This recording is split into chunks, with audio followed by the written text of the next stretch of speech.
जय हरि विष्णु दोस्तों। स्वागत है आप सभी का एक बार फिर से। श्री हरि विष्णु आप व आपके परिवार पर अपनी कृपा दृष्टि सदा सर्वदा बनाए रखें। दोस्तों, यदि आप अपने जीवन में खुश रहना चाहते हैं, प्रसन्न रहना चाहते हैं, जीवन के हर क्षेत्र में सफलता चाहते हैं, स्वस्थ रहना चाहते हैं, जीवन में एक अच्छी लाइफ जीना चाहते हैं, एक लग्जरी लाइफ जीना चाहते हैं, तो आप बिल्कुल सही जगह पर आए हैं। आप इस चैनल को सब्सक्राइब करके बेल आइकन जरूर दबाइएगा ताकि आपके जीवन से जुड़ी समस्याओं का निराकरण बहुत ही आसानी से हो सके। दोस्तों, गुरुवार की पूजा और व्रत को बेहद लाभकारी माना जाता है। मान्यता है कि इस दिन भगवान विष्णु की पूजा से जीवन में सुख समृद्धि का वास होता है। कुंडली में गुरु ग्रह की स्थिति भी मजबूत होती है। तो आइए जानते हैं कि गुरुवार के व्रत कितने रखने चाहिए। व्रत तो बहुत लोग रखते हैं, लेकिन कितने व्रत हमें रखने चाहिए। कुछ कुछ लोग तो सालों साल व्रत रखते रहते हैं।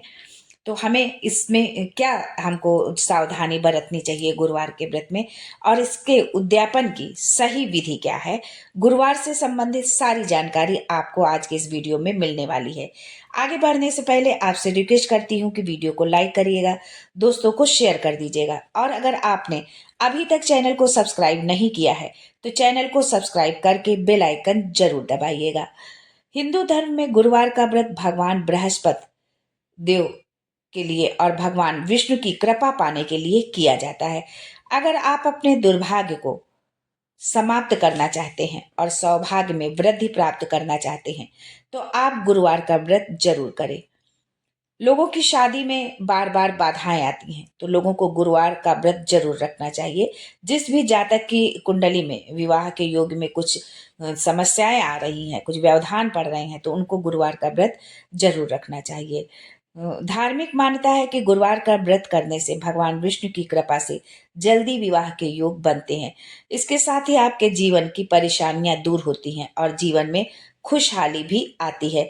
यदि आर्थिक रूप से कोई संकट है तो उसका भी निवारण होता है।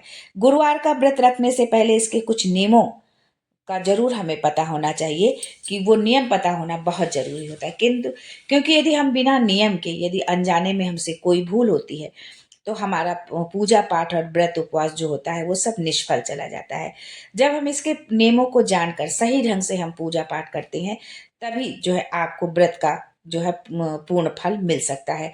गुरुवार का दिन गुरु बृहस्पति ग्रह के अधीन है। कुंडली में गुरु ग्रह को जीवन में कई तरह के, गुरु ग्रह यदि कमजोर है तो जीवन में कई तरह की परेशानियां आती हैं। ऐसे में गुरुवार का व्रत रखने से बृहस्पति को मजबूत किया जा सकता है और साथ ही भगवान विष्णु का आशीर्वाद भी मिल सकता है। यानी कि यदि हम गुरुवार का व्रत रखते हैं तो भगवान विष्णु का आशीर्वाद भी मिलता है, और जो है हमारा जो गुरु ग्रह है वो भी हमारा स्ट्रांग होता है। गुरुवार का व्रत भगवान विष्णु के लिए रखा जाता है, जो है जिससे कि लोगों के काम बनते बनते, जैसे जिन लोगों के काम बनते बनते बिगड़ जाते हैं या फिर काम में अड़चने आती हैं, उन्हें गुरुवार का व्रत जरूर रखना चाहिए। जो है गुरुवार का व्रत रखने से जो है जीवन की कई समस्याएं दूर होने लगती हैं, या आपके जीवन में जो भी समस्याएं हैं वो सब धीरे धीरे समाप्त होने लगती हैं। कड़ी मेहनत के बाद भी जिन कामों में बार बार रुकावटें हैं, उन्हें दूर करने के लिए गुरुवार का व्रत सबसे जो है उत्तम उपाय माना जाता है। लेकिन कई बार आपके तरफ से ये सवाल मन में आता होगा कि आखिर कितने गुरुवार का व्रत रखना शुभ होता है। व्रत को अधिक जो है प्रभावी बनाने के लिए किन बातों का ध्यान रखना चाहिए, क्योंकि हम व्रत रखना तो शुरू कर देते हैं, लेकिन हमको ये नहीं पता होता कि हम कितने गुरुवार का व्रत रखें, कब तक रखें हम जो है। तो ये भी जानना जो है बहुत जरूरी होता है। अगर आपने किसी भी मनोकामना के पूर्ण होने के लिए व्रत रख रहे हैं तो आप 16 गुरुवार का व्रत कर सकते हैं। 16 गुरुवार का व्रत रखने के बाद 17वें गुरुवार को जो है व्रत का विधि विधान से उद्यापन कर लें। इसके अलावा अगर आप जीवन में खुशहाली और जो है समृद्धि के लिए, सुख समृद्धि के लिए, धन ऐश्वर्य के लिए यदि व्रत रख रहे हैं तो आप आजीवन जब तक आप चाहें तब तक गुरुवार का व्रत रख सकते हैं। वहीं आप अगर कुछ सालों तक के लिए गुरुवार के व्रत का संकल्प लेना चाहते हैं तो आप 7 या 9 साल तक इस व्रत का पालन कर सकते हैं।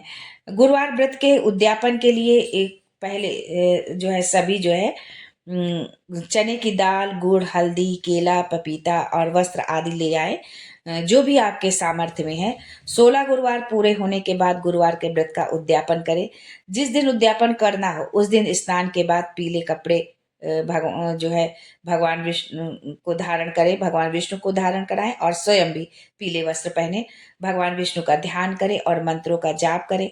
फिर भगवान विष्णु को 5 प्रकार की पीली जो है चीजें अर्पित करें। इसके बाद गुरुवार व्रत के उद्यापन का उद्यापन करें। भगवान विष्णु को जो है चरणामृत से उनको स्नान कराएं, उनका अभिषेक करें चरणामृत से और उनको भोग लगाएं जो है। और भगवान विष्णु जी के सामने जो है हाथ में भरकर, चने की दाल को हाथ में भरकर भगवान विष्णु के सामने अर्पित कर दें जो है। इसके बाद आपका गुरुवार का व्रत संकल्प पूरा जो है हो जाएगा। अंत में केले के पेड़ की पूजा कर गरीबों में जो है फल, मिठाई, वस्त्र जो है उनको दान करें, जो भी आपके सामर्थ्य में है। और गुरुवार के व्रत में आपको मुख्य रूप से ये भी जरूर ध्यान रखना है कि आपके घर में आपने व्रत अगर उपवास रखा है तो आप तो खाएंगे ही नहीं, लेकिन घर में भी किसी भी तामसी भोजन का नहीं बनना चाहिए कि लहसुन, प्याज इस तरह की चीजों को जो है वर्जित होती हैं, घर में ना खाना चाहिए और ना ही उसको बनाना चाहिए। दूसरी बात यह है कि कपड़े जो है, जो डेली रूटीन के कपड़े हैं वो तो आप धो ले, लेकिन जो है एक्स्ट्रा कपड़े आप उस दिन जो है ना तो धोबी को धुलने के लिए डालें, और अगर हो सके तो घर में भी स्वयं भी आप उन कपड़ों को ना धोएं और ना उन पर इस्त्री करें। जो हमारी माताएं बहनें हैं वो अपने जो है बाल उस दिन ना धोएं, नाखून ना काटें।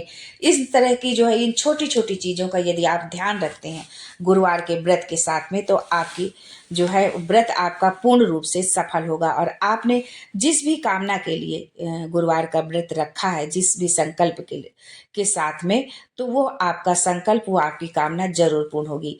और साथ में ये भी ध्यान रखें कि जब आप पहले दिन जो है आप गुरुवार का व्रत शुरू करते हैं, तो जिस भी कामना के लिए आप कर रहे हैं वो हाथ में जो है जल लें, अक्षत लें और पुष्प लेकर के वो संकल्प लें कि हमने इस कामना से इतने गुरुवार व्रत का संकल्प लिया है, और श्री हरि विष्णु निर्विघ्न रूप से हमारे इस संकल्प को आप पूर्ण करें। ऐसा संकल्प लेते हुए तब आप जो है व्रत की शुरुआत करें, क्योंकि यदि बिना संकल्प के हम यदि कोई काम करते हैं तो वो हमारा जो है पूर्ण नहीं होता है और उसका हमें पूर्ण फल भी नहीं मिलता है। साथ में इस बात का भी आप जरूर ध्यान रखें। आज के लिए बस इतना ही दोस्तों, फिर मिलते हैं कुछ नया, कुछ अलग, कुछ अद्भुत लेकर के। तब तक के लिए जय Shri Hari Vishnu and thanks for watching my video.